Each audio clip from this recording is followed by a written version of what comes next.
Yes, we're still a little bit away from the LA 2028 Olympics, but it might be interesting to figure out where should they have it. I'm Brad Jacobson, and I've been filming surf for over 15 years. I've seen every type of surfer surf every type of wave, and these are my stories.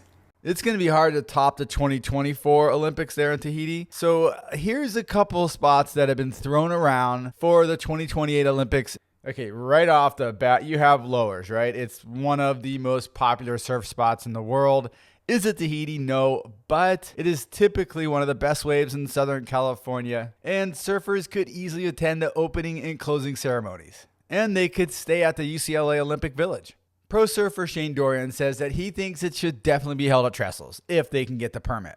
He goes on to state that it's by far the most consistent high-performance wave in California, and the fact that there's both lefts and rights makes it really fair as well.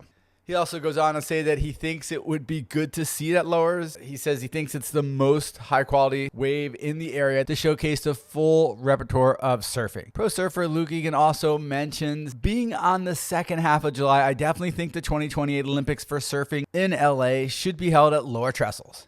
Consistency of wave quality will be essential to keep performance anywhere near what we just saw. Pro surfer B. Durbridge also backs the idea of Lowers. He states, definitely Lowers for me. It's an A+ World Tour wave that offers an incredible canvas to showcase how good surfing is, plus it's an even playing field compared to Huntington Beach. Now, speaking of Huntington Beach, that's our second spot on the list. Now, Huntington Beach is also a super consistent wave there in the summertime, and it's no stranger to hosting huge events. Let's just hope it don't get the same results as the OP Pro. Pro surfer and Huntington Beach local Kunoe Igarashi likes the idea of it being held in Huntington. He states, I think it should be held at Huntington. You get that stadium feel and it's Surf City. Matt Bemrose also likes the idea of Huntington. He states, I heard rumors it's going to be held on the south side of the pier. That has a good right rip bowl and a long running left. I actually think that side is more rippable. It's much closer than Lowers if they wanted to stay at the UCLA Olympic Village. But you know what beach is even closer to the Olympic Village? El Porto. I haven't heard it mentioned. This is just me. I could be way off here. But hey, El Porto is a consistent wave, and it'll showcase what the top pro surfers can do in closeout conditions. What do you think, El Porto? It's got a big parking lot. Oh God, traffic would be horrible right there. Let's go back to the serious locations. A lot of people are talking about the wave pools. You have Lenmore, Waco, or even Palm Springs. The positive about a wave pool, it's going to resolve the Olympic scheduling woes because you have waves immediately. You know you're going to score a good surf. Shane Dorian also talked about that. He stated, if they can't get Trestles, I think it would be really cool to do it at the surf ranch. From a broadcasting perspective, knowing exactly what time it would start and not having a waiting period, that would be great. Having it start on time like every other sport would be huge for surfing. It would be much easier to showcase surfing if they knew exactly when it was going to happen. He goes on to state, I think the Olympics is a platform where viewers like to see athletes in all sports come down to a final stage of a heat, race, run, etc.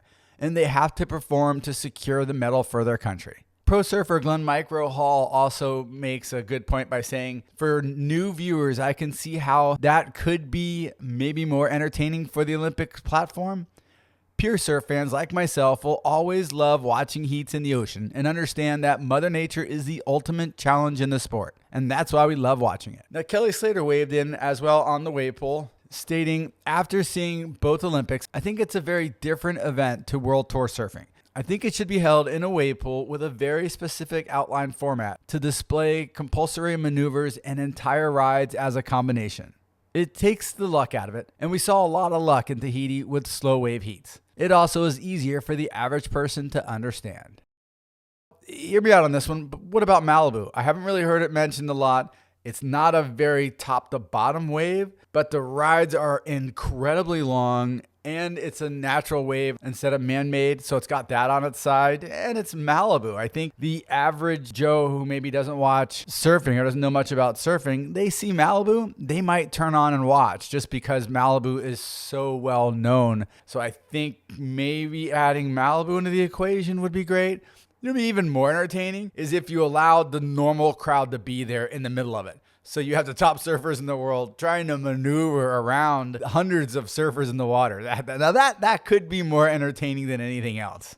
I don't know. What do you guys think? Anyway, there you go. We've got Lowers, Huntington, El Porto, if you want to throw that in there, Malibu, and then you have one of the wave pools. What do you think? Do you have any other spots that you'd like to see it at? It could be held somewhere farther away. They could host it somewhere in Hawaii. Anyway, let me know in the comments below. I hope you enjoyed this episode. Hey, I'm Brad Jacobson, and I'll see you on the sand.